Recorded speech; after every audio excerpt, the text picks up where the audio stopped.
asal tanah Papua yaitu Ustadz Fadlan Garamatan untuk mengucapkan 2 kalimat syahadat. Dan video ini kembali populer belakangan ini. Allah Subhanahu wa Ta'ala berfirman yang artinya, apabila telah datang pertolongan Allah dan kemenangan dan kamu lihat manusia masuk agama Allah dengan berbondong-bondong, maka bertasbihlah dengan memuji Tuhanmu dan mohonlah ampun kepadanya. Sesungguhnya Dia adalah Maha Penerima Taubat. Quran Surah An-Nasr ayat 1 hingga 3. Ya, kejadian inilah yang dapat kita lihat dalam video berdurasi 6 menit 52 detik ini. Tampak ribuan orang Papua mengikrarkan 2 kalimat syahadat dengan dibimbing Ustadz Fadlan Garamatan. Mereka membaca 2 kalimat syahadat dalam bahasa Arab dan terjemahnya dalam bahasa Indonesia. Video ini juga menampilkan seorang kepala suku yang menyatakan diri bersama masyarakat adatnya masuk Islam dengan membaca 2 kalimat syahadat. Asyhadu an la ilaha illallah. Asyhadu an la ilaha illallah. Wa asyhadu anna Muhammadar Rasulullah. Asyhadu anna Muhammadar Rasulullah. Di bagian tengah video ini terdapat cuplikan bagaimana dakwah yang dibawa Ustadz Fadlan dengan menyadarkan penduduk asli Papua ini untuk bersuci. Mereka yang tadinya hanya menggunakan koteka dan hanya mandi 3 bulan sekali dengan menggunakan lemak babi, mulai diajarkan cara mandi yang benar, bersuci dan menggunakan sabun serta memakai pakaian. Di bagian terakhir dari video ini juga menggambarkan pemandangan yang tidak kalah mengharukan. Tampak puluhan orang Papua mengangkat kubah bersama-sama. Mereka bergotong royong untuk mendirikan masjid dan bersama-sama membawa kubah menuju puncak masjid yang mereka bangun.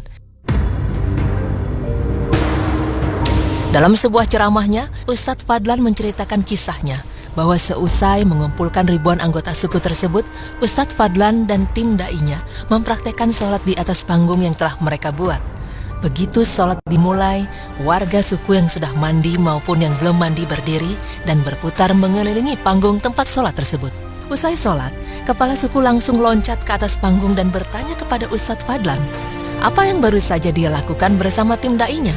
Dengan sabar, Ustadz Fadlan menjelaskan bahwa yang mereka lakukan baru saja itu adalah sholat yang dilakukan 5 kali sehari untuk menyembah Allah Subhanahu wa Ta'ala.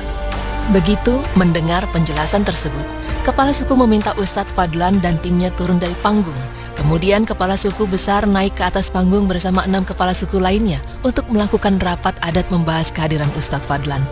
1,5 jam kemudian, kepala suku berdiri di atas panggung dan berteriak kepada warganya, hari ini kita senang, hari ini kita gembira, karena anak-anak ini datang mengajarkan kita agama yang benar. Dalam rapat adat kami sepakat bahwa kita semua yang berkumpul di lapangan ini mengikuti agama yang mereka ajarkan. Mendengar penjelasan dari kepala suku, sontak Ustadz Fadlan dan tim da'inya sujud syukur dan menangis kepada Allah Subhanahu wa Ta'ala. Saat itulah sebanyak 3.712 warga pedalaman akhirnya mengucapkan kalimat syahadat dan memeluk Islam. Pemirsa, perjuangan dakwah yang dibawa Ustadz Fadlan Garamatan ini tidaklah mudah. Pengalaman mengislamkan orang non-muslim dimulainya di tahun 1980-an. Saat itu ia mengislamkan salah satu pemuka agama non-muslim bernama Alfonso. Setelah gigih berdakwah selama 3 bulan di keluarga Alfonso, akhirnya Alfonso bersama keluarganya mengucapkan syahadat. Akibatnya tanah Irian geger dan Ustadz Fadlan ditahan selama 3 bulan tanpa pengadilan. Keluar dari tahanan, Ustadz Fadlan tidak kapok dan kembali berdakwah. Ia kemudian menuju tempat bernama Kampung Gayem.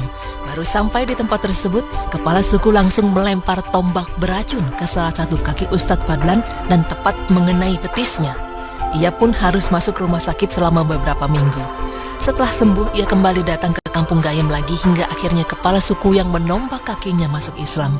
Tapi lagi-lagi, setelah mengislamkan seorang tokoh, Ustadz Fadlan ditangkap dan dipenjara lagi, dan kali ini selama 6 bulan.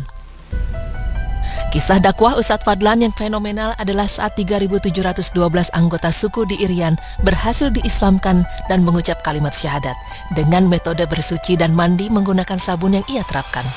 Dengan penuh kesabaran dan keikhlasan serta tawakal kepada Allah, berbagai usaha dan upaya Ustadz Fadlan kini membuahkan hasil. Hingga saat ini sudah banyak penduduk Papua yang menjadi Muslim, sekitar 221 suku yang sudah memeluk Islam. Jumlah warga tiap suku bervariasi, mulai dari ratusan sampai ribuan.